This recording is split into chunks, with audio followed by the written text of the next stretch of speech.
whatever a God starts, he makes sure he finishes it. So if you're a Christian and basically you believe that the God that you served, when he starts something, he finishes, then you should also finish what you start.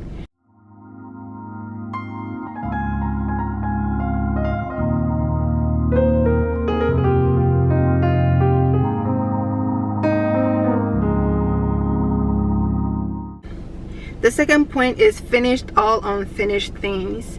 And I wrote down that unfinished things have a way of confusing and calling you. Proverbs chapter 13 verse 12.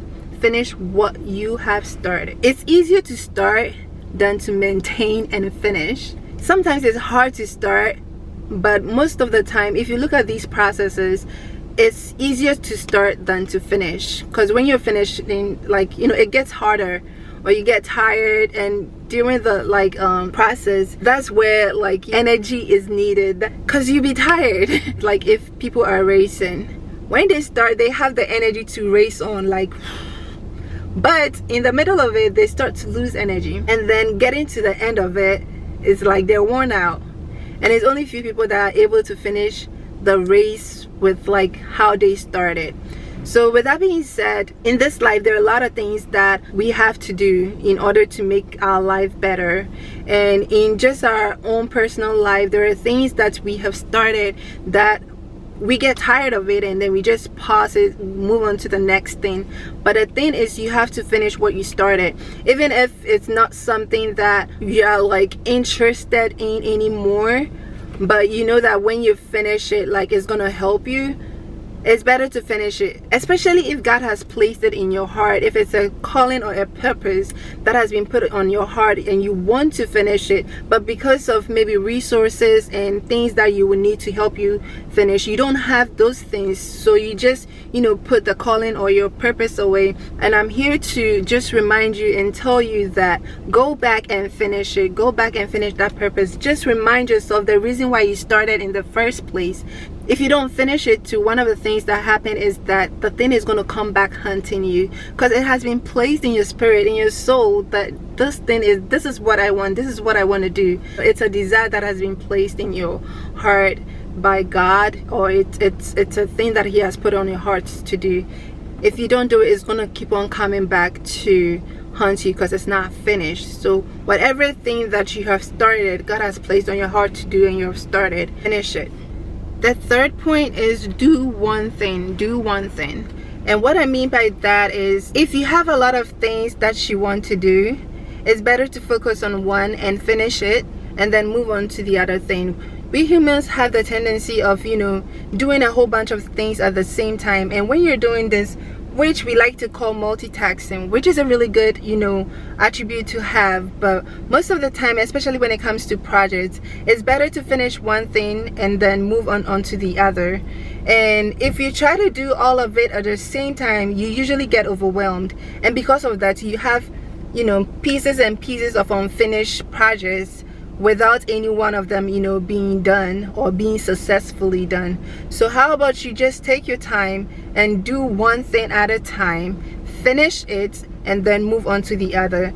If somebody, let's say you're even cooking, and then instead of you finishing the rice and then maybe finish the stew or whatsoever, you end up cooking uncooked rice, basically half cooked rice, and then the stew too is not pretty good.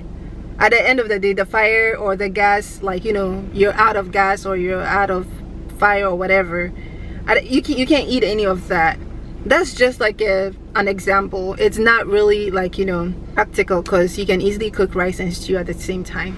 But what I'm trying to say is, when you're having projects, especially projects that are demanding, or things that are very demanding in your life, it's better to finish one and then move on to the next. I think one of the things that is very practical for me is when it comes to my classes. Some of the classes are hard, and then sometimes because I want to finish quickly, I try to take maybe 4 or 5 classes at the same time, which they are all very demanding. So at the end of the day, it's I'm failing in all these classes, all because I try to do all of these things at the same time. Whereas if I took maybe only 2 or 1, I could have much more attention and time to study for those classes and be able to pass it. So it's good to focus on one thing, do one thing, and then, you know, finish it or get better with it, or when you realize that the thing has gotten to a point that, you know, you see success coming, then you can add another thing to it. So the fourth point is introduce urgency. Be urgent with whatever it is that you're doing. Put your energy into it, put your efforts into it, put everything that you got into it. Make it as if, like, you know, it's urgent. It got to be done.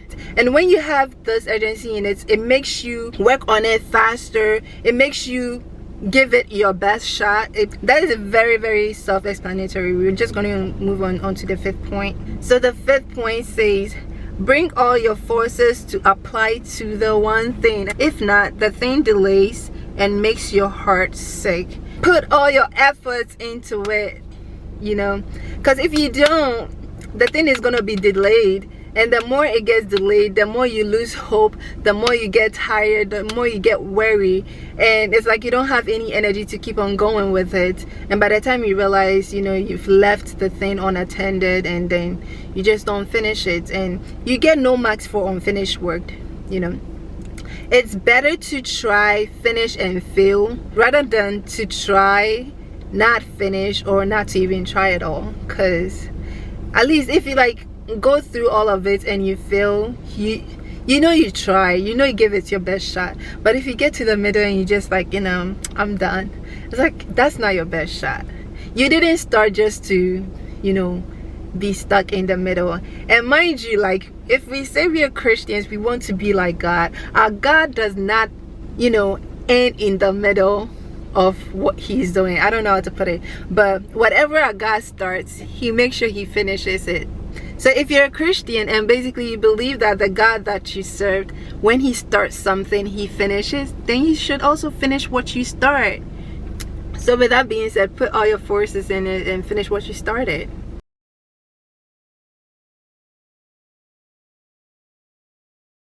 They told you that you couldn't do it 'cause you're washed up. Ain't like them bad girls said you should get your sauce up.